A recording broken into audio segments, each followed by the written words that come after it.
हरे कृष्णा दोस्तों। मेरा नाम है आशीष और आज है डे 11 हमारे चैलेंज का। तो आज हम प्रतिज्ञा के बारे में बात करेंगे। प्रतिज्ञा क्या है? प्रतिज्ञा महाभारत के चैप्टर में बहुत सारे लोगों ने प्रतिज्ञा की थी। पितामह भीष्म, माता गांधारी या कर्ण, सूर्यपत कर्ण, उन्होंने भी की थी। और हमारे सबके प्यारे भगवान कृष्ण, सभी का प्रतिज्ञा थी। तब प्रतिज्ञा की पालन करना, देखो, सबने अपनी अपनी प्रतिज्ञा को एक कठोर सा पकड़ के रखा। जैसे पितामह भीष्म ने लास्ट तक कुछ नहीं कहा। वो हस्तिनापुर की राज गद्दी के विरुद्ध जा ही नहीं सकी। वो द्रौपदी का वस्त्र हो रहा है, फिर भी वो ना कुछ कह ही नहीं पा रहे। क्यों कह नहीं पा रहे? क्योंकि वो प्रतिज्ञा से बंधे थे। खुद की पुत्र विध्वंस पर विध्वंस, पाप पर पाप, अधर्म पर अधर्म करते चले जा रहे हैं। मतलब माता गांधारी खुद की पट्टी खोलने की जरूरत ही नहीं समझे। हाँ, पिता अंधे थे, मतलब खुद तो देख सकते थे, खुद तो देख सकते थे ना। वो क्यों देखे नहीं कुछ? वो अधर्म को सहते गए। क्यों सहते गए? वो प्रतिज्ञा से बनते थे। कौन सी प्रतिज्ञा थी? आप उस प्रतिज्ञा को तोड़ भी सकते थे। इतना युद्ध, आपकी 100 पत्र नष्ट हो गए। फिर रंगराज कर्ण प्रतिज्ञा दे बैठते हैं दुर्योधन को। क्या देते हैं? कि मैं हमेशा आपका रक्षण करूंगा, आपका मित्र हूं मैं। आप किसको मित्र कह रहे हैं?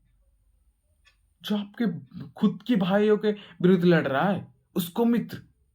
जो अब तक आपके साथ कभी रहा ही नहीं, वो मित्र हो गया? मतलब जो उसके साथ बचपन से आ रहे हैं वो मित्र नहीं हो सकता। जो एक पल के लिए मित्र हो गया वो मित्र। फिर भगवान कृष्ण की तरफ आ रहे हैं। भगवान कृष्ण ने प्रतिज्ञा ली कि मैं युद्ध पर शस्त्र नहीं उठाऊंगा।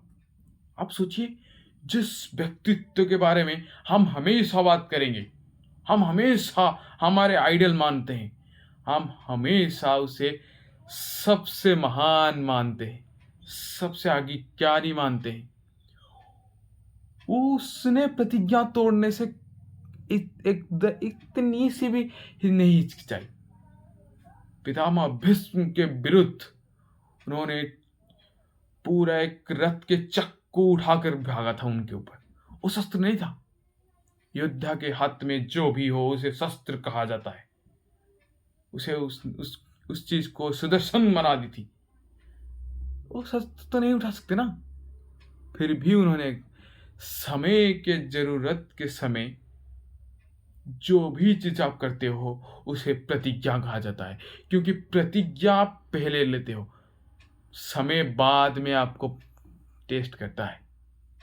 क्योंकि इस समय ये प्रतिज्ञा की आप जो कर रहे हो ना, प्रतिज्ञा के लिए जो कर रहे हो, धर्म के लिए जो कर रहे हो, वो हर एक कदम प्रतिज्ञा ही है। अब तो हमेशा ही सोचते हो कि नहीं, ये प्रतिज्ञा नहीं है, मैं प्रतिज्ञा ये करूंगा तो मेरी प्रतिज्ञा टूट जाएगी। नहीं, आपको प्रतिज्ञा से पहले धर्म को रखना पड़ेगा। आप हमेशा ही प्रतिज्ञा को रखना नहीं चाहते। आपको धर्म ही, प्रतिज्ञा धर्म नहीं है, धर्म का एक अंश प्रतिज्ञा है। आप हमेशा ही प्रतिज्ञा को धर्म मान के बैठे हो। नहीं, ये नहीं है, ये गलत है। भगवान कृष्ण ने कहा, करुणा ही धर्म का मूल मंत्र है। करुणा होगा तो सब कुछ होगा। प्रतिज्ञा में भी करुणा होगा तो सब कुछ होगा।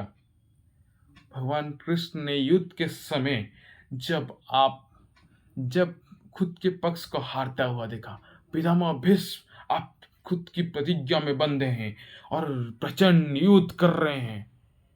तो भगवान कृष्ण ने कहा, अब इन्हें कोई नहीं समझ सकता सिवाय मेरे। तब भगवान कृष्ण ने पहले दंड दिया, फिर समझा दिया कि खुद कौन है और वो क्या करवाना चाहते हैं। फिर उन्होंने उनसे वो चीज करवा ही ली। प्रतिज्ञा हमेशा धर्म के ओर जाना चाहिए। अधर्म जब वो प्रतिज्ञा जब अधर्म बन जाए, तब प्रतिज्ञा भी बदला जा सकता है। बदलने में ही अच्छाई है। भगवान कृष्ण तो महान थे। आप देखो, आपके जहां पे अधर्म लगे वहां बदल देना। प्रतिज्ञा, धर्म सब कुछ बदलता है। बदलता नहीं है, समय बदलता है। समय सर्वशक्तिमान है। समय के आगे दुनिया में कोई भी नहीं खड़ा हो सका। आप तो तय मान ही लीजिए।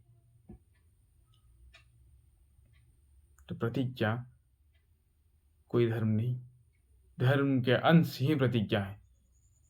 और धर्म करुणा के ही एक अंश है। करुणा सर्वश्रेष्ठ है, सर्वशक्तिमान है। धर्म उसके साथ ही चलता है। करुणा जहां, धर्म वहां। तो पहले करुणा, फिर प्रतिज्ञा के बारे में सोचना। तो यहीं पे खत्म करते हैं। हरे कृष्णा।